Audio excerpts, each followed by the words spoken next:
तर तुम्ही कोलकात्यामध्ये राहता, मग तुम्हाला बेंगोली येते का? हा प्रश्न मला ह्या 2 दिवसामध्ये खूप विचारला गेला आहे. तर आज मी तुम्हाला त्याचंच उत्तर देणार आहे.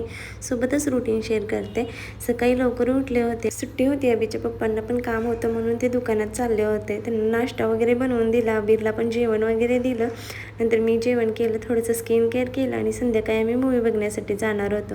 मस्त असं तयार होऊन मूव्ही बघण्यासाठी निघालो. आणि हो, मला बेंगोली येते, कामापुरती येते, परफेक्ट नाही येत अजून. थोडासा वेळ लागेल त्याला, कारण संपर्कात बेंगोली माणसांच्या जास्त आलं तर लवकरच शिकून जाईल. आता कामापुरती येते म्हणजे मला काय पाहिजे आणि मला काय घ्यायचं आहे एवढं तर मी बाहेर गेल्यावर समजू शकते, बोलू शकते. आणि मला बेंगोली सगळी समजते, फक्त बोलता परफेक्ट येत नाही. आणि आधी आम्ही जेवण केलं, अभिरला चारलं, नंतर आम्ही जेवण केलं. आणि अभिरला जायचं होतं इथे टाईम झोनमध्ये. आता त्याला कसं सांगू, टाईम झोनमध्ये जाण्यासाठी आपल्याकडे वेळच नाही. ऑलरेडी खूप उशीर झाला होता मूवीला जाण्यासाठी. नंतर आम्ही कोणती मूवी बघितली तुम्ही कमेंटमध्ये सांगा. भेटू नेक्स्ट व्लॉगमध्ये. तोपर्यंत बाय बाय.